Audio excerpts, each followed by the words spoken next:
तो जैसा कि हमने पूरा का पूरा ह्यूमन फिजियोलॉजी बहुत अच्छे से कवर कर लिया था, एनिमेशन के साथ हमने सारे चैप्टर्स को कवर किए हैं, तो उसी तरह अब हम प्लांट फिजियोलॉजी को भी कवर करेंगे।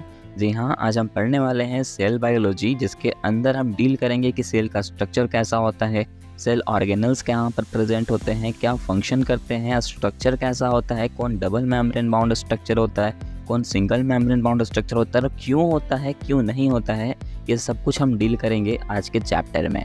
तो आज हेडिंग डाल लो, cell the unit of life. अगर हम बात करें कि ये जो चैप्टर है वो सेल बायोलॉजी के अंदर आता है, तो सेल बायोलॉजी का डेफिनेशन क्या लिखेंगे? सेल बायोलॉजी को हम कहते हैं, cell biology is the study of the cell structures and functions and it revolves around the concept that the cell is fundamental unit of the life. वही कुछ है जैसा कि मैंने कहा है कि सेल बायोलॉजी जो होता है वो डील करता है हमारे सेल के स्ट्रक्चर के साथ और सेल का फंक्शन के साथ। तो हम इस चैप्टर में बेसिकली देखने वाले हैं कि इसका स्ट्रक्चर कैसा होता है। और बहुत सारे लोगों को ये प्रॉब्लम होती है कि हम सेल बायोलॉजी पढ़ तो लेते हैं पर उसके स्ट्रक्चर में कन्फ्यूज़न रह जाती है। पर आज के लेक्चर के बाद ज़रा भी कन्फ्यूज़न नहीं होगी। हालांकि हमने पहले भी इस चैप्टर को बताया है, लेकिन बहुत लोग ऐसे होते हैं जो नहीं देख पाए होंगे, तो ये लेक्चर खास करके देख ही लेना, क्योंकि नीट के रिगार्डिंग भी है और हमारे बोर्ड्स के रिगार्डिंग भी। ओके, तो लेट्स अबाउट द चैप्टर। अगर हम बात करें सेल के स्ट्रक्चर की, तो कोई यार सेल का स्ट्रक्चर कुछ इस तरह का दिखता है। अब ये सेल का स्ट्रक्चर देख के तो कुछ समझ नहीं आ रहा होगा, सर कैसे याद करेंगे, बहुत पेचीदा है, डायग्राम कैसे बनाएंगे? तो यार इतना गंदा डायग्राम बनाने की ज़रूरत नहीं है। आप एक रफ डायग्राम भी बना सकते हो, जैसा कि इस डायग्राम को देखो। प्लांट सेल का ये डायग्राम है। सबसे बाहर में प्रेजेंट होता है सेल वॉल। सेल वॉल समझ में आ रहा है? वॉल का मतलब क्या होता है? प्रोटेक्शन प्रोवाइड करना। तो ये सेल को प्रोटेक्शन प्रोवाइड करके रखता है दूसरे चीज़ों से। अगर हम बात करें तो सेल वॉल के अंदर प्रेजेंट होता है सेल मेम्ब्रेन, जिसको बायो मेम्ब्रेन भी बोल सकते हैं, प्लाज्मा मेम्ब्रेन भी कहीं कहीं एनसीईआरटी ने लिखा है, और बायो मेम्ब्रेन भी लिखा होगा। तो कंफ्यूज मत होना, वो तीनों चीज़ इसी का नाम है। ओके, एक के तीन नाम है, सोच लो। तो ये जो प्लाज्मा मेम्ब्रेन होता है, ये इसको सेलेक्टिवली परमेबल मेम्ब्रेन भी कहा जाता है। क्यों कहा जाता है? क्योंकि इसका काम होता है कि कोई जो उसको चाहिए वो उसको लेगा, अदरवाइज उसको वो बाहर भेज देगा। मतलब इसके पास सिलेक्शन करने की क्षमता होती है। ये चाहता है कि हाँ, ज़्यादा से ज़्यादा अच्छा चीज़ ही मेरे पास आए, ख़राब चीज़ ना आए। तो अच्छा चीज़ क्या होता है? अच्छा चीज़ इसके लिए सेलेक्टिव सॉल्यूट्स होते हैं। देखो, सॉल्यूट्स बहुत इंपॉर्टेंट, मैंने बात बता दिया। सॉल्यूट जो है ना, ये सिर्फ सॉल्यूट को ही अंदर आने देता है, सॉल्वेंट को अंदर नहीं आने देता। अब क्वेश्चन आता होगा दिमाग में कि सर ये अगर सॉल्वेंट को अंदर नहीं आने देगा तो जो मॉलिक्यूल्स होंगे वो अंदर कैसे आएंगे? बिल्कुल सही सोच रहे हो, पर अभी हम इसको क्लियर नहीं करेंगे। अभी अगर मैं क्लियर करना भी चाहूँ तो नहीं कर सकता, क्योंकि मैंने अभी आपको पूरा प्लाज्मा मेम्ब्रेन की कहानी नहीं बताई है। और इसको क्लियर करने के लिए मेरे को पहले पूरी कहानी, पूरी स्टोरी आपको बतानी पड़ेगी, जो कि मैंने अभी नहीं बताई है। अभी बस हम नाम याद कर रहे हैं और एक के अंदर सीक्वेंस को समझते चल रहे हैं। तो सबसे पहला सीक्वेंस देखा सेल वॉल, उसके अंदर सेल मेम्ब्रेन, उसके अंदर प्रेजेंट होता है साइटोप्लाज्म, और इस साइटोप्लाज्म के अंदर प्रेजेंट होता है तरह तरह के सेल ऑर्गेनल्स। अब सेल ऑर्गेनल्स कौन कौन से हैं वो देखो। जैसे कि हो गया गोल्गी बॉडी, इसका काम होता है मटेरियल का पैकेजिंग करना, पैकेजिंग करेगा और ये आगे बढ़ाएगा। किसका पैकेजिंग करेगा वो हम देखेंगे, बस थोड़ा सब्र करो। अगर हम बात करें माइटोकॉन्ड्रिया की, तो इसको energy house of the cell भी कहते हैं। इसका काम होता है एनर्जी प्रोवाइड करना। किसको प्रोवाइड करेगा? सेल को। क्यों प्रोवाइड करेगा? ताकि ये डिवीजन कर सकें। सेल का डिवीजन होगा तभी तो उसकी ग्रोथ होगी। इसको लिंक्ड करते चलेंगे अपन, क्योंकि इसके बाद हम सेल डिवीजन को देखेंगे और उसके बाद फोटोसिंथेसिस, फिर रेस्पिरेशन, और फिर देखेंगे प्लांट ग्रोथ एंड डेवलपमेंट। तो ये पूरा का पूरा जो चैप्टर होगा हमारा लिंक्ड होगा। तो एक भी चैप्टर को स्किप मत करना, क्योंकि यार प्रॉब्लम हो सकती है नीट के रिगार्डिंग, तो आपको हो भी सकती है, क्योंकि क्वेश्चन कहाँ से आता है कोई नहीं जानता। खैर आगे आते हैं। अगर हम बात करें तो ये इसके अलावा प्रेजेंट होता है यहाँ पर क्लोरोप्लास्ट। क्लोरोप्लास्ट क्या होता है पता है? क्लोरोप्लास्ट हालांकि आपको पता होगा, क्योंकि आपने 9th-10th में बायोलॉजी पढ़ा होगा, तो वहाँ आपने फोटोसिंथेसिस ज़रूर देखा ही होगा यार आपने। हाँ, तो वो फोटोसिंथेसिस हमने देखा है कि एक प्रोसेस होता है जिसके थ्रू प्लांट अपना खाना खुद बनाता है, सनलाइट बाय क्लोरोफिल के प्रेजेंस में। मतलब सनलाइट होता है तो सनलाइट के थ्रू प्लांट जो होता है एक ग्रीन कलर का पिगमेंट फॉर्म करता है, जिसको अपन कहते हैं क्लोरोफिल। और वो क्लोरोफिल जो होता है लीफ में प्रेजेंट होता है, और उसी को कहते हैं क्लोरोप्लास्ट। मतलब greenish part of the leaf, उसको ही कहते हैं क्लोरोप्लास्ट। राइट, बिल्कुल सही है। तो ये सारी की सारी कहानी हमने यहाँ सीख लिया। तो एक के बाद एक सीक्वेंस अब आ जाते हैं। सबसे पहले देखा हमने सेल वॉल, फिर मेम्ब्रेन, उसके बाद हमने देखा साइटोप्लाज्म, उसके अंदर देखा हमने इतने सारे सेल ऑर्गेनल्स। एक चीज़ बाकी रह गया, वो है एंडोप्लाज्मिक रेटिकुलम। देखो यार, इंडोप्लाज्मिक रेटिकुलम का मतलब मैं अभी तोड़ के बताता हूँ इसे। इंडो का मतलब होता है अंदर, प्लाज्मिक का मतलब प्लाज्मा, मतलब प्लाज्मा मेम्ब्रेन के अंदर। तो समझ सकते हो कि प्लाज्मा मेम्ब्रेन के अंदर क्या है, साइटोप्लाज्म, उसी को हम लोग कहते हैं इंडोप्लाज्मिक रेटिकुलम। तो बायोलॉजी जो होता है ना, इसको अगर वर्ड को तोड़ना सीख लिया तो बायोलॉजी आपके लिए बहुत आसान हो जाएगा। तो कोशिश करो कि वर्ड को थोड़ा थोड़ा तोड़ना सीखो। अगर नहीं सीखे हो तो यार आप हमारा लेक्चर पहली बार देख रहे हो, क्योंकि मैं हमेशा आपको सिखाता रहता हूँ कि वर्ड को तोड़ना कैसे है और इसमें ट्रिक कैसे लगाना है, वो भी मैं बताते आया हूँ। अगर नहीं देखे हो तो यार पहले के लेक्चर्स देख सकते हो, जैसे कि हमने ह्यूमन फिजियोलॉजी में बताया है। ओके, और एक चीज़ यहाँ पर वैक्यूल प्रेजेंट होता है, देख सकते हो सेल का सबसे बड़ा पार्ट है, 90% पार्ट को वो कवर करके रखता है, उसी को हमने कहा है वैक्यूल। इसके अंदर फ्लूइड्स प्रेजेंट होते हैं। ओके, तो अब हम बोल सकते हैं कि हमने प्लांट सेल का स्ट्रक्चर कंप्लीट कर लिया। और जैसा कि हम सबको पता है, सेल जो होते हैं 2 टाइप के होते हैं, एक होता है प्रोकैरियोटिक सेल, एक होता है यूकैरियोटिक सेल। यूकैरियोटिक सेल किस में होता है, यूकैरियोट्स में होते हैं। प्रोकैरियोटिक सेल किस में होता है, प्रोकैरियोट्स में होते हैं। अब मैं जो जो बताऊंगा ना आपको याद करते चलना है, क्योंकि इससे क्वेश्चन नीट 2021, 19 और 23 में भी आया गया था। ओके, सबसे पहला है स्मॉलेस्ट सेल। स्मॉलेस्ट सेल होता है माइकोप्लाज्मा में। ओके, इसका सेल की बात करें तो 0.3 माइक्रोमीटर का होता है। सोच सकते हो कितना छोटा होता है, राइट। अगर हम बात करें बैक्टीरिया की, तो बैक्टीरिया का जो सेल होता है उसका साइज होता है 3 to 5 माइक्रोमीटर। अगर हम बात करें आरबीसी की तो वो 7 माइक्रोमीटर का होता है। उसी तरह लार्जेस्ट सेल की बात करें तो वो ऑस्ट्रिच एग है। लार्जेस्ट सेल कहा गया है ऑस्ट्रिच के एग को। ओके, अगर हम बात करें लॉन्गेस्ट सेल तो इसको कहते हैं नर्व सेल। यार आपने न्यूरॉन वाला चैप्टर नहीं देखा है ना, देख लेना। हालांकि वो क्लास 10 के रिगार्डिंग मैंने बनाया था, पर हाँ ऐसा नहीं है कि आप देख नहीं सकते, एक बार देख लो, क्योंकि उसके अंदर मैंने पूरा अच्छे से एक्सप्लेनेशन दिया है कि न्यूरॉन क्या होते हैं, नर्वस सिस्टम क्या होते हैं, किस तरह से मैसेज पहुँचता है वगैरह वगैरह। ओके, हाँ हालांकि ये आपके 12th में भी है, पर अभी मैंने उसके लेक्चर नहीं बनाए हैं, पर आप देख सकते हो। ओके, ठीक है। प्रोकैरियोट्स की बात करते हैं तो इसके अंदर न्यूक्लियर मेम्ब्रेन एब्सेंट होता है और यूकैरियोट्स के अंदर न्यूक्लियर मेम्ब्रेन प्रेजेंट होता है। तो बोल सकते हो कि न्यूक्लियर मेम्ब्रेन मतलब सर आपने न्यूक्लियर के बारे में तो बताया नहीं हमें अभी तक। देखो, सबसे अनसेल के सबसे बीचों बीच बोलो या फिर इनसाइड बोलो, प्रेजेंट होता है न्यूक्लियस। ओके, और उस न्यूक्लियस के बाहर प्रेजेंट होता है एक मेम्ब्रेन जो उस न्यूक्लियस को कवर करके रखता है। उस मेम्ब्रेन को कहते हैं न्यूक्लियर मेम्ब्रेन, जो सिर्फ और सिर्फ यूकैरियोट्स में ही प्रेजेंट होता है, प्रोकैरियोट्स में प्रेजेंट नहीं होता।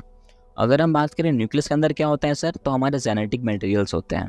अगर आपको नहीं पता कैसे होते हैं तो आपने जेनेटिक्स वाला लेक्चर नहीं देखा है, उसमें मैंने डिटेल में बताया है और हमने रिप्रोडक्शन को भी इसके साथ कनेक्ट किया था कि किस तरह से हमारे गैमेट्स जो हैं रिप्रोड्यूस करते हैं और किस तरह से हम फॉर्म होते हैं। नहीं देखा तो लिंक डिस्क्रिप्शन में है, देख लेना, पूरा का पूरा एनिमेशन के साथ था लेक्चर।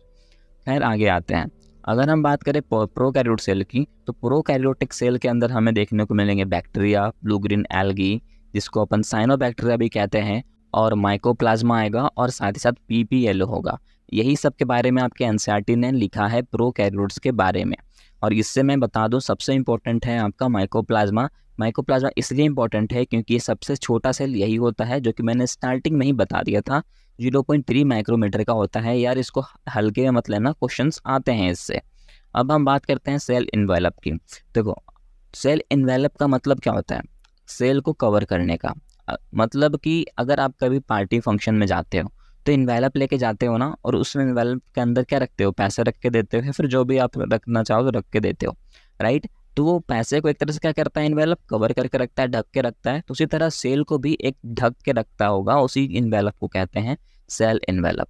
इसके 3 लेयर होते हैं। आउटर लेयर में प्रेजेंट होता है ग्लाइकोकैलिक्स, मिडिल लेयर में प्रेजेंट होता है सेल वॉल और इनर लेयर प्रेजेंट होता है प्लाज्मा मेम्ब्रेन। अब बोलोगे सर अभी तो आपने कहा कि सबसे पहले सेल वॉल आता है, उसके बाद प्लाज्मा मेम्ब्रेन आता है, तो आप ऐसा क्यों कह रहे हो कि आउटर लेयर में ग्लाइकोकैलिक्स होता है? क्योंकि ये जो सेल है ना, ये यूकैरियोटिक सेल नहीं है, ये हम बात कर रहे हैं प्रोकैरियोटिक सेल की। जी हाँ, हम प्लांट कैसा होता है, यूकैरियोट्स होता है, तो उसके अंदर तो वो वाला चलेगा जो हमने अभी पढ़ा, सबसे पहले सेल वॉल फिर सेल मेम्ब्रेन। लेकिन प्रोकैरियोटिक सेल के अंदर देखा जाए तो सबसे पहले जो आउटर लेयर होता है वो ग्लाइकोकैलिक्स से कवर्ड होता है। क्लियर है? बिल्कुल। अब बात करते हैं ग्लाइकोकैलिक्स जो होता है ये 2 तरह से कवर्ड होता है, एक होता है लूजली थिक से, एक होता है थिक एंड टफ से। अगर वो लूजली थिक से कवर्ड होगा तो उस लेयर को हम कहेंगे स्लिम लेयर, मतलब समझो तो यार पतला सा है, वो स्लिम ट्रिम है ना। अगर हम बात करें जो ग्लाइकोकैलिक्स है वो थिक एंड टफ है, मतलब हार्ड है, तो वो हो जाएगा कैप्सुलेटेड। ओके, यहाँ तक कोई डाउट है क्या? नहीं होना चाहिए यार, अगर होगा भी तो कमेंट कर सकते हो, मैं आपको मैसेज करके रिप्लाई दे दूंगा।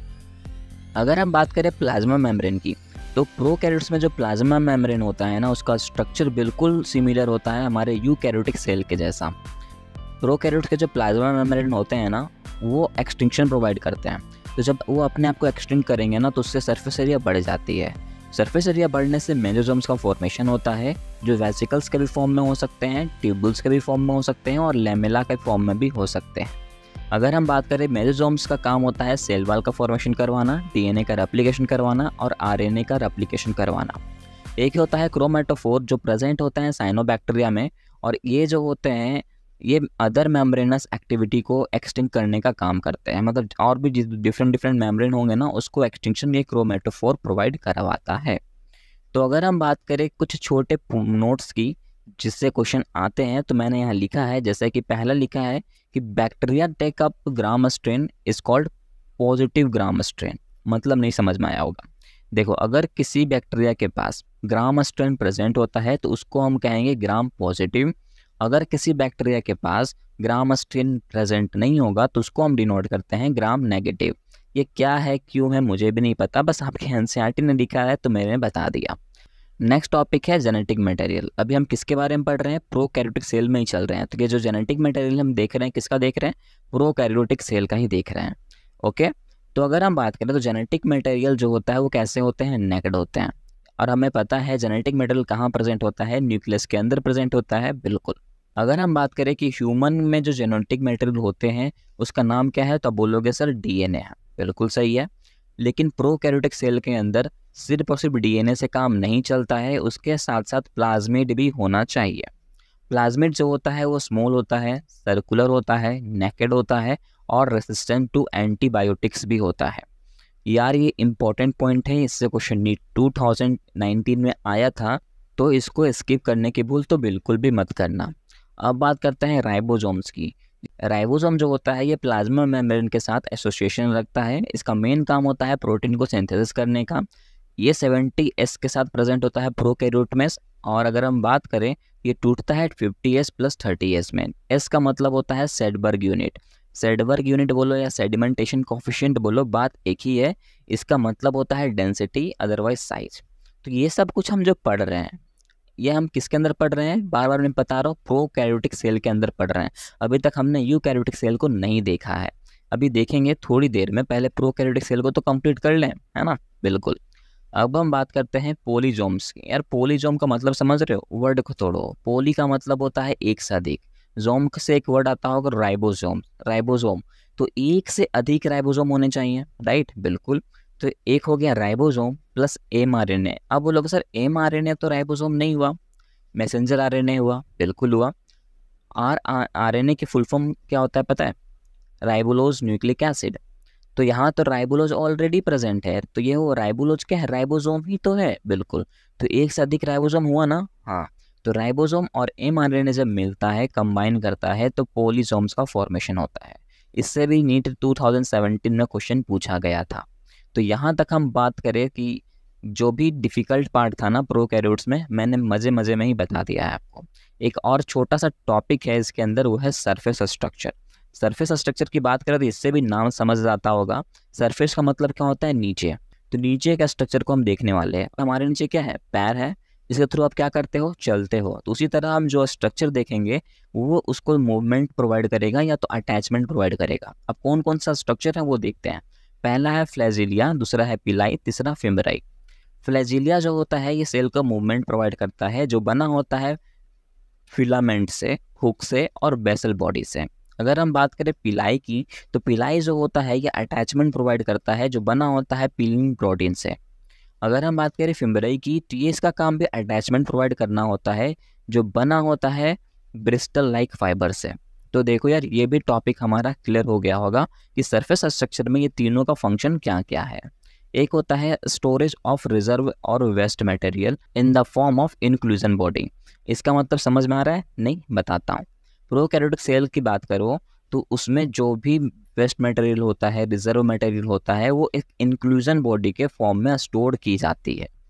एक होता है गैस वैक्यूल जो प्रेजेंट होता है blue green purple green photosynthetic bacteria में। एक्चुअली मैं ब्लू ग्रीन बैक्टीरिया बोलने वाला था, मिस्टेक हो जाता है यार। तो यहाँ तक जो भी कहानी हमने देखा है ना, वो है प्रोकैरियोट्स की कहानी। अब यूकैरियोट्स की कहानी भी देखेंगे, देखना है बिल्कुल। तो यूकैरियोट्स की कहानी हम देखेंगे नेक्स्ट पार्ट में। क्या करूँ यार, नेक्स्ट पार्ट बनाना ज़रूरी है, क्योंकि एक ही पार्ट में अगर देखोगे तो कंफ्यूज हो जाओगे। तो ये पूरा लेक्चर जो था वो हमारा प्रोकैरियोट पे बेस्ड था। अगर आपको ये लेक्चर अच्छा लगा हो तो सब्सक्राइब करना और नेक्स्ट लेक्चर के लिए वेट करो। ज़्यादा वेट भी नहीं करना पड़ेगा, मैं अगले दिन ही पोस्ट करता हूँ। हर दिन मैंने एक वीडियो ठान लिया है कि पोस्ट करना है।